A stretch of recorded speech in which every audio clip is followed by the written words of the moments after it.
Setelah pulang dari pemakaman, pundakku terasa sangat berat. Samar-samar kulihat ada sepasang bola mata merah yang melotot kepadaku.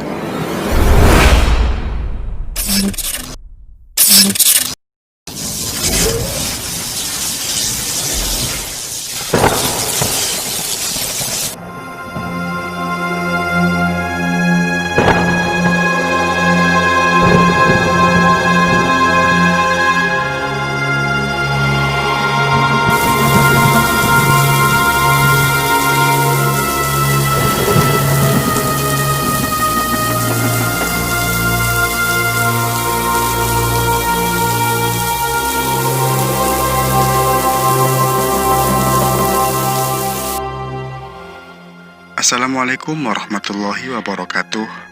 Selamat malam semuanya, dan selamat siang juga untuk kalian pendengar cerita horor siang-siang.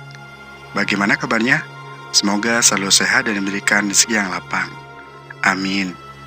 Kembali bersama saya Indra di Lepas Tengah Malam, sebuah channel yang membahas serta menceritakan kejadian mistis dan cerita horor yang berdasarkan cerita nyata. Cerita kali ini berasal dari Mas Rian dari utasnya di Twitter tentang pengalaman mistis temannya dengan judul Ketempelan.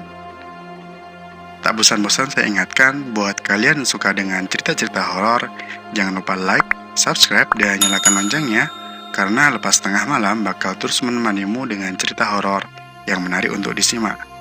Yuk, tanpa berlama-lama lagi, langsung kita simak aja ceritanya. Selamat mendengarkan.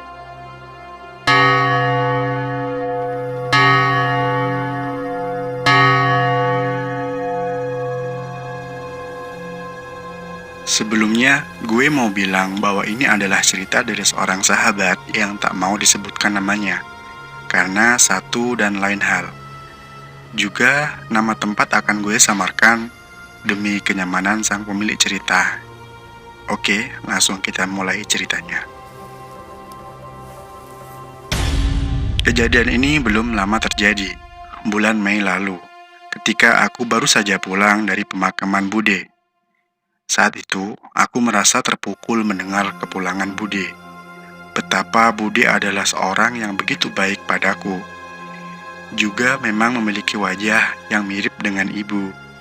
Itu membuat tangisku tumpah ketika ia dinyatakan telah tiada. Pada saat proses pemakaman, aku yang sebelumnya sempat dilarang untuk datang karena keadaanku tengah menstruasi. Ya, aku adalah seorang perempuan.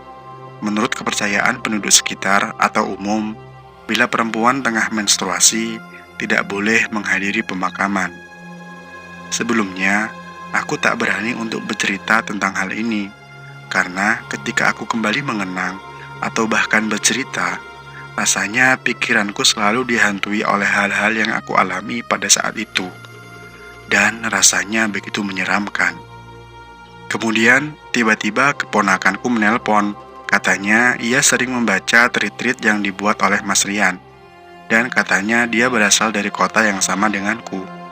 Aku mencoba menghubungi Rian via DM Twitter, dan dengan sangat open, dia menerima segala cerita yang aku utarakan kepadanya.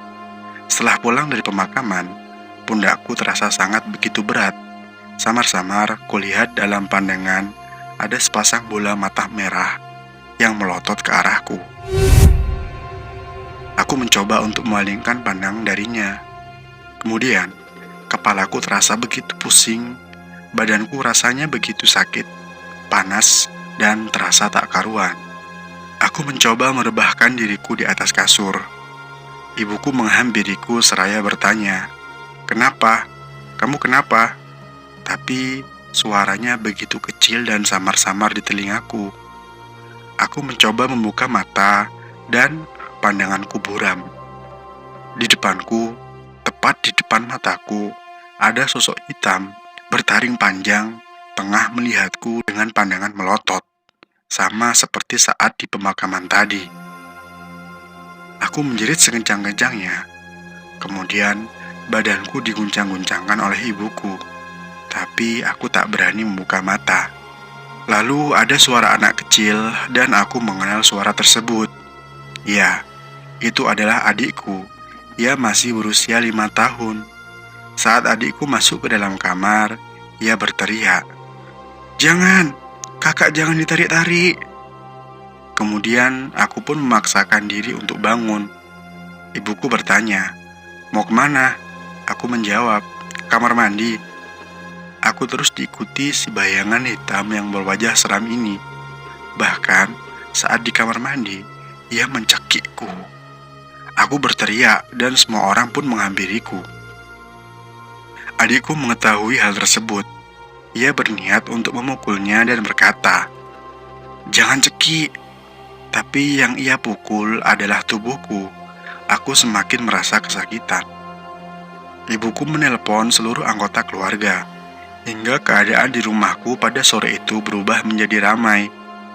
Aku mendengar semua orang mengaji, badanku terasa semakin panas, seolah terbakar. Aku menjerit sajadi-jadinya karena memang itu yang aku mampu. Hingga kemudian ada seorang berbaju putih. Dia menyiram aku dengan air, dan cipratan air itu ke arah wajahku. Lalu, entah bagaimana, ragaku seperti tidak bisa kukuasai sepenuhnya. Entah bagaimana prosesnya, aku pun akhirnya tersadar dengan raga yang lemas. Aku kemudian disodori minum dan melegu-nya sampai habis. Yang aku kagetkan, pakaianku sudah ada yang menggantikan. Tapi setelah semuanya selesai, akhirnya aku tahu ternyata ibuku yang melucuti bajuku dan kemudian menggantikannya. Katanya, "Tadi baju kamu basah, takut masuk angin." Kemudian, aku menceritakan mengapa hal itu bisa terjadi kepadaku dan siapa yang terus berseliweran dalam pandanganku. Bahkan, hingga mencekik leherku dengan begitu kuat. "Dia adalah iblis. Dia pemilik mata merah dan taring yang menjulang ke atas. Wajahnya pekat dengan rambut yang acak-acakan. Ia pun memiliki tubuh yang tingginya 2 kali lipat dari manusia," kata Ustadz yang menetralisirku. "Iblis itu hampir saja menguasai seluruh tubuhku. Mungkin kalau tidak ada pertolongan, aku sudah tak bisa tertolong. Karena, percaya atau tak percaya, katanya jenis iblis seperti dia itu bisa membunuh manusia. Contohnya, seperti saat aku dicekik tadi, dan aku merasa kesakitan. Bahkan, sisa merah di leherku pun masih ada. Ustadz pun menyuruhku untuk tidak banyak bergerak keluar.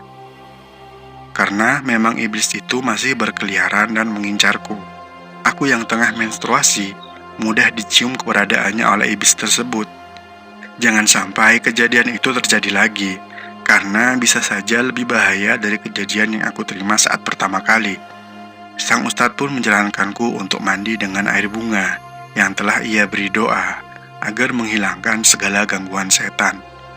Betapa masih membekas sekali, bahkan saat memandang ke arah kegelapan pun, aku seperti seolah merasakan kehadiran sosok makhluk astral. Ia tengah melihatku di balik kegelapan tersebut. Mata merah, melotot, taring yang panjang, rambut yang acak-acakan, semuanya berkumpul dalam ingatan. Aku tahu mereka ada, dan aku tahu mereka ada di sekeliling kita. Dan baru kali ini ada kesempatan untuk aku bercerita. Alhamdulillah, sekarang aku mampu melanjutkan hari-hariku seperti biasanya. Dan terima kasih untuk Rian yang telah memberikan jembatan untuk aku menceritakan apa yang aku alami dan aku rasakan. Dan untukmu, ya, kamu yang telah bersedia untuk mendengarkan ceritaku. Terima kasih banyak.